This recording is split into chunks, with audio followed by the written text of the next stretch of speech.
Je vis au jour le jour jusqu'au dernier jour. Ils feront jamais pour, ils seront jamais pour. Yo les potes, j'espère que vous allez bien. Aujourd'hui on part en vacances, on est sur la côte Est cette fois-ci. Donc on a traversé de Perth à Cairns, on est arrivé à Cairns hier soir. Et on est arrivé avec les petits potes, on a loué 2 voitures qui sont juste là. Bon, petite pause pour vous rappeler que j'ai déjà fait une grosse partie de la côte Est avec Léo et Sacha en début d'année entre Sydney et Early Beach. Mais il me manquait la partie nord que je voulais vraiment faire. Donc c'est le but de ces 2 semaines de road trip entre Cairns et Early Beach. Et aujourd'hui on est parti pour une petite journée où on va faire pas mal de cascades. Du coup première étape on a Big Tree et il y a Marley qui va vous présenter un peu l'arbre. Salut tout le monde, donc là vous avez l'arbre du Big Tree qui a à peu près 500 ans. Vous voyez que les racines sont décuplées presque. Et vous avez aussi les nids tout en haut qui sont immenses. L'arbre avait des trucs assez folles quoi, donc pourquoi pas. C'est donc assez fou du coup. Ce que je raconte.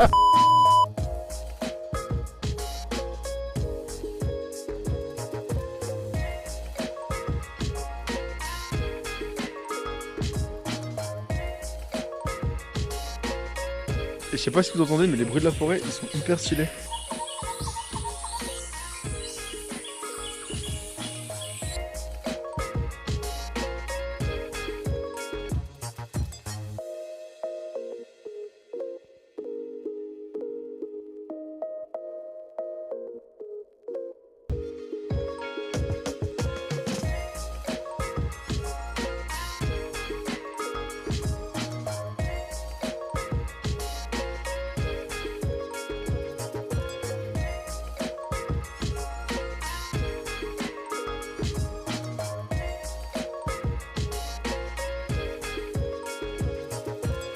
Sur le chemin du retour, on a croisé un cassoracas qui est considéré comme l'oiseau le plus dangereux du monde à cause de sa taille, il peut atteindre les 1,80 m et de son comportement particulièrement agressif.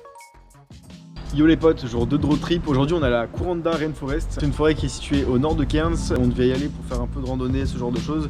Mais comme vous pouvez le voir juste derrière, le temps, ça fait 2 jours qu'on est là et ça fait 2 jours que le temps pue la merde. Donc on a vraiment pas de chance parce que c'est censé être l'été. J'ai regardé, il y avait que 5 jours de pluie normalement en septembre à Cairns. Ça fait déjà 3 jours qu'on est là, on a 3 jours de pluie. Donc on y allait, il faisait vraiment pas beau. Après les paysages étaient quand même sympathiques parce que c'est un peu la jungle, il y avait de la brume donc ça faisait une ambiance particulière. J'ai lancé le drone donc je vous mettrai quelques images.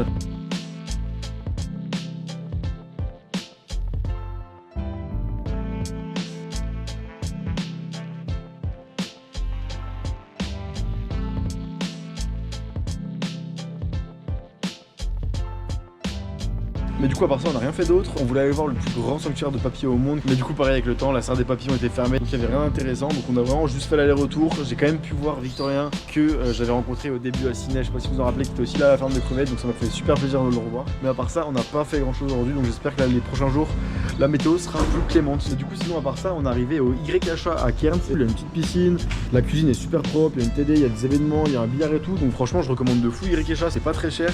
Et franchement par rapport aux auberges de Perth ça a rien à voir, les auberges de Perth sont éclatées. Alors que là franchement c'est super cool.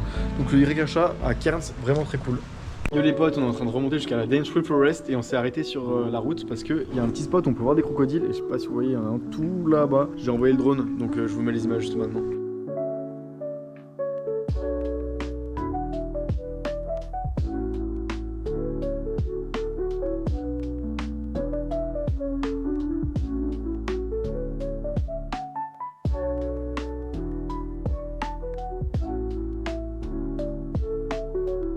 On continue notre trajet en s'arrêtant au bord des cours d'eau en espérant encore apercevoir un de ces gros lézards tout en restant quand même prudent de ne pas se faire croquer. Et sur la route pour la 2e fois on a croisé un cassoracas et celui-là il était particulièrement énervé de nous voir.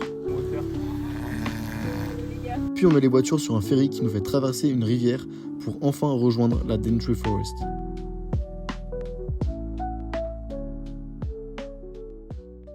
On est au milieu de la Daintree Forest, c'est la plus vieille forêt au monde. Il fait toujours un temps pourri, du coup on est obligé d'être habillé comme ça avec des espèces de capotes humaines, c'est dégueulasse. C'est un peu un mode musée, il y a plein de points interactifs, c'est hyper intéressant. Ça explique plein de choses sur la végétation, sur la faune, la flore, toutes les espèces qu'on peut retrouver. Donc franchement je recommande vachement. On a payé 36 $ par personne, donc en vrai ça fait à peu près 25 €, donc c'est très correct. Et ça permet d'y avoir accès pendant toute une semaine, donc si vous êtes pas loin vous pouvez revenir, etc. Donc c'est très cool. On arrive sur une petite plateforme et on est juste au-dessus de la canopée, c'est super stylé. Il y a le vide juste en dessous, je sais pas si on voit les gens juste là-bas. Bon après on a toujours un temps pourri, mais c'est normal parce que ça s'appelle Rainforest et qu'il y a je crois 300 jours de pluie sur l'année, donc c'est énorme.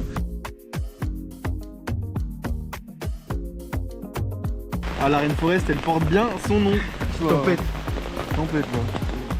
Bon les gars, on a fini la Daintree Forest, c'était très cool, franchement je recommande de fou. Et là on est arrivé au logement, on est en plein milieu de la jungle, donc l'ambiance est super cool. Et on va loger dans cette chambre, je vous emmène avec moi pour vous montrer comment c'est à l'intérieur. Hop, petite terrasse à l'intérieur, les doubles pour le couple, les petits simples. Donc il y a tout ce qu'il faut. On finit finalement notre journée en allant se balader sur la magnifique plage de Cow Beach où on était vraiment seul au monde. La plage est super belle, il y a de la mangrove juste à côté. On s'amuse à faire des ricochets mais il faut qu'on fasse gaffe parce qu'il peut y avoir des crocodiles dans l'eau.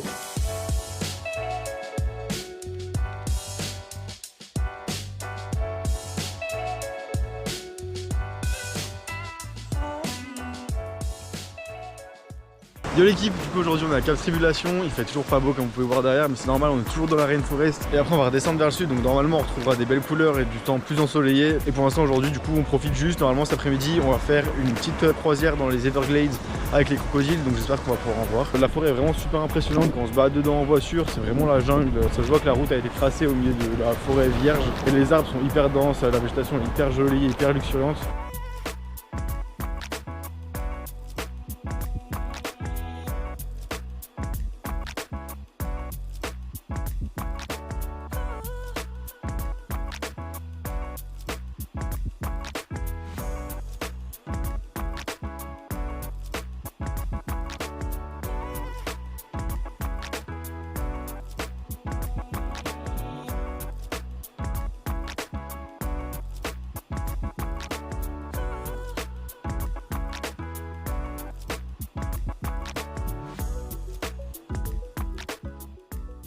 Comme prévu, l'après-midi on part pour 1 heure de navigation à travers les Everglades du Queensland à la recherche des crocodiles.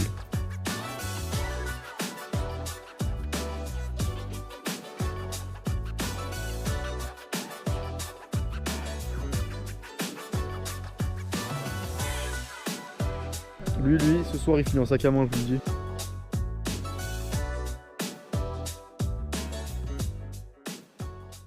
Aujourd'hui, on avance dans notre trip et on a pas mal de routes. On descend de Cairns à Magnetic Island et on en profite pour faire un stop à mi-chemin pour s'arrêter sur un spot emblématique de l'Australie. Là, on a fait une petite pause pour visiter la plus grande cascade d'Australie qui s'appelle Wallaman Falls et on descend par une petite randonnée au milieu de la jungle. Et je vous fais les plans de drone de la cascade dès qu'on est arrivé. Elle fait 270 mètres, elle est énorme. J'espère que ça va être bien cool.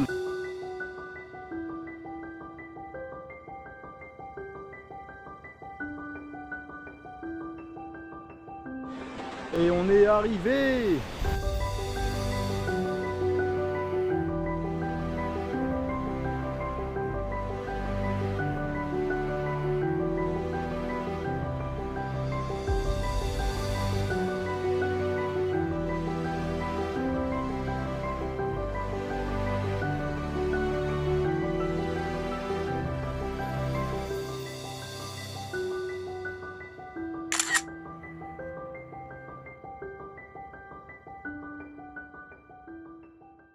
Yo les potes, j'espère que vous allez bien. On est arrivé à Magnetic Island hier soir. Je vous ai pas filmé l'arrivée parce qu'il faisait nuit, il y avait rien à voir. Mais on est à Roamer Hostel. L'hostel est super cool, franchement je recommande de fou. C'est des petites maisonnettes comme ça, il y a des chambres individuelles aussi, il y a piscine. Les chambres sont super bien équipées, je vous montre ça directement. Donc vous voyez, vous rentrez et il y a des petits lits sur les côtés. Hop là c'est mon lit. Salle de bain, douche, c'est tout ce qu'il faut. Donc voilà, franchement l'auberge est trop cool, je recommande 2 zinzins si vous êtes dans les parages. En plus c'est bien desservi, il y a le bus juste à côté. Et aujourd'hui on va se balader, on va faire plein de spots sur Magnetic Island, on est là juste pour la journée donc on va essayer de rentrer au maximum. C'est parti les potes. Et on commence la journée avec Magnetic National Park, on va voir des kangourous donc j'espère qu'on va en voir. Il y a aussi un point de vue, il y a des plages qui sont sympas donc je vous montrerai tout ça. Donc voilà, et on a beau temps donc c'est cool.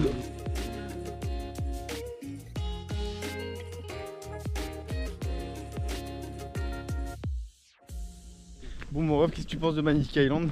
Incroyable, c'est magnifique. Franchement c'est à faire au moins une fois dans notre vie.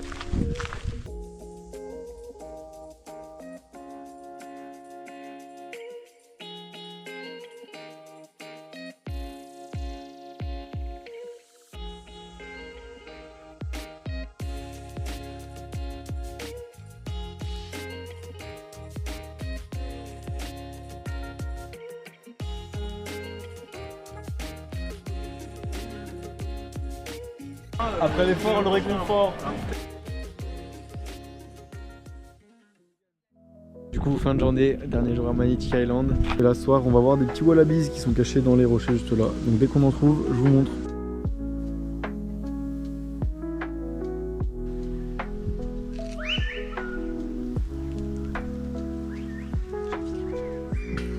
petit baby qui mange juste là. Franchement l'endroit est cool, il y a des rochers et tout, petit coucher de soleil. On va prendre le ferry ce soir. C'est vraiment très sympa. Juste derrière moi. On continue le road trip et on a roulé une bonne partie de la soirée depuis Magnetic Island pour finalement arriver à Cap Hillsborough. Et aujourd'hui, réveil très matinal parce qu'on a un programme chargé et des activités très sympas à faire. Yo les potes, il est 5h50, je tirais ce matin, on va voir le coucher de soleil à Cap Hillsborough. Il doit y avoir des kangourous, il y a pas mal de monde. On aurait dû arriver un peu plus tôt mais franchement c'est très cool.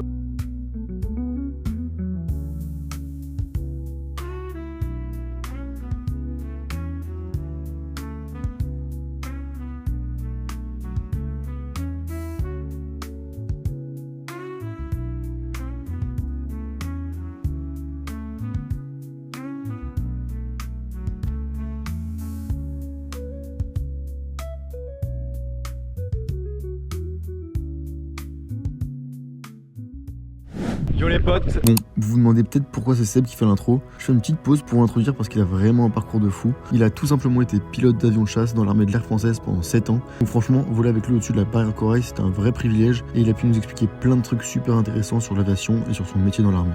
On est arrivé dans la nuit à Early Beach avec la bande de potes, voilà. Et là on est parti pour faire un Sonic Flight en monomoteur. Voilà le petit pilote qui fait le plein derrière. Et on est parti pour 1h10 au-dessus de la grande barrière de corail. C'est parti! Le vol dure 1h10 et coûte $300, ce qui fait exactement 200 €. Et franchement, ça vaut vraiment le coup. Je vous fais pas de dessin, le vol est incroyable. On a survolé la grande barrière de corail et les îles Whitsunday. Et l'expérience était vraiment ouf. On est revenu sur Terre avec des étoiles plein les yeux.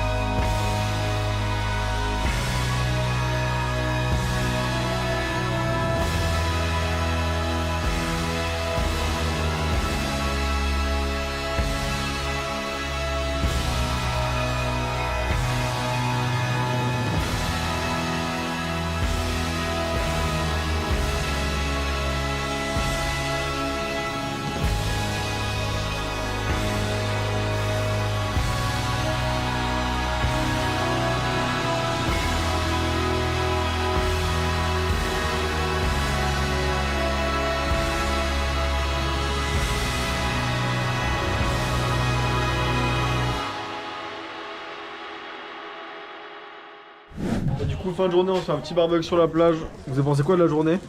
Terrible. Mémorable. Petit débrief d'Early Beach. Early Beach c'était ouf, Sympa, ouais. grande barrière de corail, Whitsunday Island. Et finition sur Early Beach avec une petite baignade dans le lagoon. Sinon il y a des petites méduses ou des requins, on sait pas.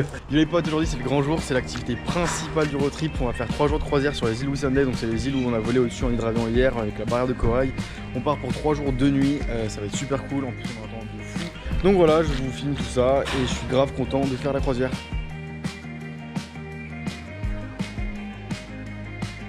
Bon, comme d'hab pendant les croisières, je vous emmène faire un petit boat tour, c'est parti. Là, c'est la salle de bain avec les toilettes. La chambre, donc moi je dormais là dans le lit double, avec les petits hublots pour qu'ils donnent directement dehors. Là c'est la cuisine. Un petit mot pour le vlog. Ouais, guest de merde, guest à chier. Relou, très très relou. Là il y avait la chambre de Clem. Hello. Ensuite là c'était la chambre du capitaine, il dormait juste là. Là ça bronze, pas du tout. Là c'était l'endroit où on se préparait pour aller à la plongée, il y avait les bouteilles, on mangeait aussi sur la table. Et là c'était le pont où ça bronze, avec les stars. Ça les stars? Elle est dure la vie hein. Un cocktail? J'arrive. Du coup, pour cette première journée, on a pas mal navigué à travers les Whitsunday Island et on s'est arrêté pour faire un stop sur la plus connue, Whithaven Beach. Première arrêt de la journée, on est à Whithaven Beach et la vue est très cool.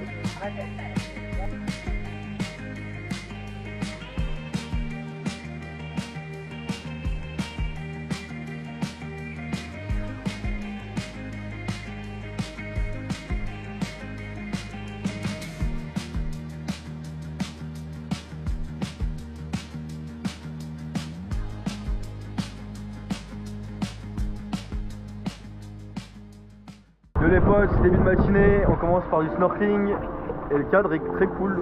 On est sur le voilier, on part directement et là-bas normalement il y a des coraux.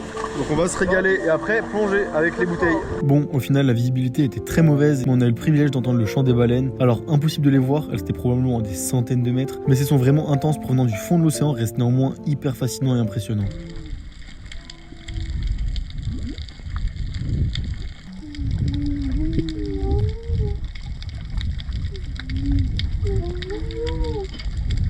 Petit update sur la suite de la croisière, on a mis le cap sur la grande barrière de corail l'après-midi, mais les conditions météo étaient vraiment pas favorables, on a dû faire demi-tour et naviguer le reste du temps sur d'autres spots dans les îles Whitsunday. C'est une grande déception car c'était principalement cet argument qui nous a fait choisir cette croisière. Malgré tout, dans notre malchance, on a pu apercevoir l'espace de quelques secondes une baleine remonter juste devant le voilier. Et finalement, la plongée était décevante aussi, donc on a vraiment un sentiment d'amertume sur l'ensemble de cette expédition qui nous a coûté 900 $ par personne, soit plus de 550 €. Je vous recommande plutôt d'essayer une autre compagnie si vous souhaitez aller dans les îles Whitsunday. Yo les potes, on est remonté du coup de Early Beach hier soir, on a fait 8 heures de route quasiment, on est remonté jusqu'à Port Douglas. On a laissé Julie et Seb qui rentraient en France à Cairns, donc les adieux ont été difficiles. Hier soir on est arrivé à Port Douglas et franchement c'est très cool, il fait super beau. On est dans une auberge plutôt sympa, elle est pas très propre mais le cadre est super cool. On s'est fait un petit brunch ce matin donc franchement ça tue.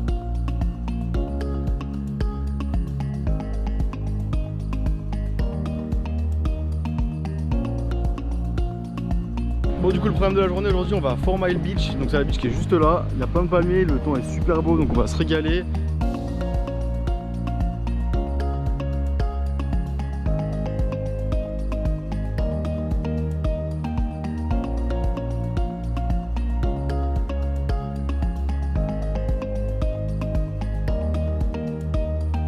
Et ensuite on devrait aller se balader sur des petites routes super sympas où il y a des palmiers sur les côtés donc ça va être super joli. Et ce soir on redescend sur Cairns, on fait un arrêt à Palm Cove. Ensuite on passe la nuit à Cairns et demain on va sur Fitzroy Island. C'est une île au large de Cairns qui est super belle parce qu'elle fait partie de la barrière de corail donc l'eau est super transparente, on peut faire du snorkeling. Donc j'espère que ça va bien se passer. Demain c'est le dernier jour, le road trip touche à sa fin. J'aurais fait une grosse partie de la côte est entre le premier road trip avec Léo et Sacha et là le road trip du coup avec les copains de Perth.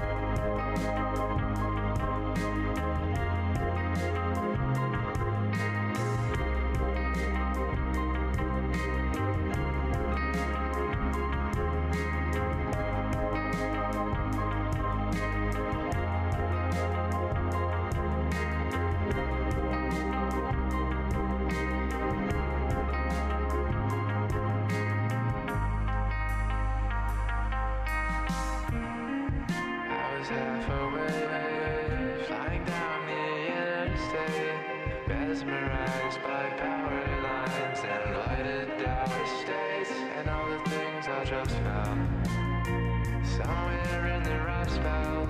Wonder how many times can a heart melt? Still hoping your season start well. Yo la team, dernier jour de road trip, aujourd'hui on va sur Fitzroy Island, c'est une île qui est un peu au large de Cairns. On a pris un ferry du coup ce matin là pour y aller, on reste la journée et ce soir on va prendre l'avion pour retourner sur Perth. J'espère que la journée sera cool, c'est la dernière journée, on va plutôt chill à la plage, on peut faire un peu de snorkeling donc voilà. Et bah écoutez, j'espère en tout cas que vous avez kiffé la vidéo, je vous laisse avec les derniers plans de la vidéo.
Et du coup voilà, on est de retour à Perth, j'en profite pour faire un petit débrief sur le road trip. Du coup le nord de la côte est de l'Australie il est hyper impressionnant, il y a des ambiances hyper tropicales, c'est super cool. Et il y a aussi la grande barrière de corail qui est fascinante, franchement je recommande de fou, surtout le volant d'hydravion. Et pour les points plutôt négatifs, je dirais que c'est la météo qui change souvent, on s'est tapé un temps quand même bien pourri sur une bonne partie de notre séjour. Et il y a aussi la croisière qui était quand même bien en dessous de nos attentes. Et bon j'imagine que ça, il y en a des meilleurs. Globalement on a quand même passé 2 super semaines avec les potes, c'était très cool et on en a bien profité. Enfin bref, j'espère que vous avez kiffé la vidéo, comme d'hab le petit like, le commentaire, ça fait super plaisir, n'hésitez pas à vous abonner, ça donne de la force de fou. Pour ma part je repars dans quelques semaines sur la côte ouest, cette fois-ci avec 2 potes qui me rejoignent depuis la France, donc pareil ça va être des aventures qui seront vraiment à suivre et qui seront aussi disponibles sur YouTube. Merci encore d'avoir regardé et je vous dis à très bientôt. Je vis au jour le jour jusqu'au dernier jour. Ils feront jamais pour, ils seront jamais pour.